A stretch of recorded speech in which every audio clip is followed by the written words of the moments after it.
വ്യാപാരികളെ പ്രതിസന്ധിയിലാക്കുന്ന സർക്കാർ നയങ്ങൾ തിരുത്തണമെന്നാവശ്യപ്പെട്ട് വ്യാപാരി വ്യവസായ ഏകോപന സമിതിയുടെ നേതൃത്വത്തിൽ ഇന്ന് സംസ്ഥാന വ്യാപകമായി കടയടപ്പ് സമരമുണ്ട്. സമിതി സംസ്ഥാന പ്രസിഡന്റ് രാജു അബ്സരയുടെ നേതൃത്വത്തിൽ നടത്തിയ വ്യാപാര സംരക്ഷണ യാത്രയുടെ സമാപനത്തോടെയാണ് കടയടപ്പ് സമരം സംഘടിപ്പിക്കുന്നത്. യാത്ര ഇന്ന് തിരുവനന്തപുരത്ത് സമാപിക്കും. കോഴിക്കോട് നിന്ന് ഷബീർ ഒമറാണ് വിവരങ്ങൾ നൽകാനുള്ളത്. ഷബീർ, ഇന്നിപ്പോൾ കടയടപ്പ് സമരമാണ്, ഒന്നും കിട്ടാനില്ലാത്തൊരു സാഹചര്യമൊക്കെ ഉണ്ട്. എന്താണ്, എല്ലാ സ്ഥലത്തും കട അടഞ്ഞു കിടക്കുകയാണോ? ഷബീർ, കോഴിക്കോട് ഏത് ഭാഗത്താണുള്ളത്? ഞാനിപ്പോൾ നിൽക്കുന്നത് കോഴിക്കോട് പാളയം മാർക്കറ്റ് പരിസരത്താണ്. ഈ സ്ഥലത്ത് രാവിലെ ഏതാണ്ട് പുലർച്ചെ തന്നെ വ്യാപാര സ്ഥാപനങ്ങൾ തുറന്ന് പ്രവർത്തിക്കുന്നതാണ് സാധാരണ ദിവസങ്ങളിൽ. ഇന്നിപ്പോൾ വാഹനങ്ങൾ ഓടുന്നുണ്ട് എന്നതൊഴിച്ചാൽ ഒരു ഹർത്താൽ പ്രതീതി തന്നെയാണ് ഇവിടെ ഉള്ളത്. നമുക്ക് ദൃശ്യങ്ങൾ തന്നെ വ്യക്തമായി കാണാം. ബഹുഭൂരിപക്ഷം കടകളും അടഞ്ഞു കിടക്കുന്നു. ഈ കടയടപ്പ് സമരം പൂർണ്ണമായ വിജയത്തിലേക്ക് എത്തുന്നു എന്ന് വേണം പറയാൻ. എന്തായാലും വിവിധ ആവശ്യങ്ങൾ ഉന്നയിച്ചാണ് വ്യാപാരി വ്യവസായി ഏകോപന സമിതി ഈ പ്രതിഷേധം, ഈ കടയടപ്പ് സമരം പ്രഖ്യാപിച്ചിട്ടുള്ളത്. പ്രധാനമായും സർക്കാരിന്റെ ചില നിർദ്ദേശങ്ങൾ വ്യാപാരികളെ ബുദ്ധിമുട്ടിലാക്കുന്നു എന്നാണ് വ്യാപാരികളുടെ ആരോപണം.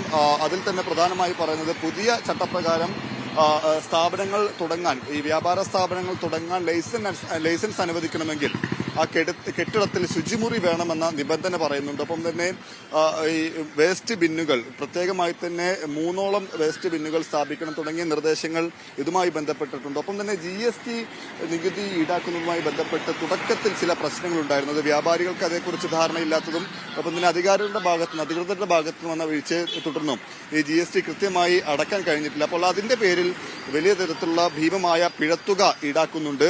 ഒപ്പം തന്നെ ഓൺലൈൻ വ്യാപാരം നിയന്ത്രിക്കണം, ഓൺലൈൻ വ്യാപാരത്തിന് സെസ് ഏർപ്പെടുത്തണമെന്നാണ് പ്രധാനമായ ഒരു ആവശ്യം വ്യാപാരികൾ ഉന്നയിക്കുന്നത്. ഒപ്പം തന്നെ ഈ സ്ഥാപനങ്ങളുമായി ബന്ധപ്പെട്ട് ലൈസൻസ് അനുവദിക്കുന്നതിന് വിവിധ സ്ഥാപനങ്ങളെ സമീപിക്കേണ്ടതുണ്ട്, വിവിധ ഉദ്യോഗസ്ഥരെ സമീപിക്കേണ്ടതുണ്ട്. അപ്പോൾ ഇതെല്ലാം തന്നെ ഏകീകൃതമാക്കണമെന്ന ആവശ്യം കൂടി ഈ വ്യാപാരികൾ ഉന്നയിക്കുന്നുണ്ട്. എന്തായാലും കഴിഞ്ഞ മാസം 29-ാം തീയതി വ്യാപാരി വ്യവസായി ഏകോപന സമിതിയുടെ സംസ്ഥാന പ്രസിഡന്റ് കാസർഗോഡ് നിന്നൊരു വ്യാപാര സംരക്ഷണ യാത്ര ആരംഭിച്ചിരുന്നു. ഈ ആവശ്യങ്ങളെല്ലാം തന്നെ ഉന്നയിച്ചാണ് ഈ യാത്ര ആരംഭിച്ചത്.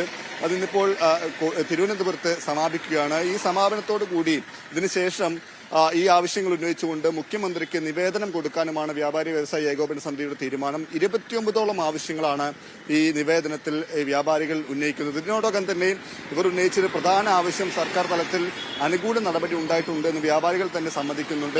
വ്യാപാരി മന്ത്രാലയം സംസ്ഥാന തലത്തിൽ ഉണ്ടാക്കണമെന്നൊരു ആവശ്യം പ്രധാനമായും ഉന്നയിച്ചിരുന്നത്. ശരി ഷബീർ, എന്ന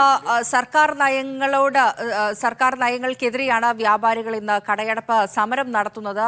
ഈ ദൃശ്യങ്ങളിൽ നിന്ന് കണ്ടപോലെ തന്നെ എല്ലാ കടകളും അടഞ്ഞു തന്നെ കിടക്കുകയാണ്.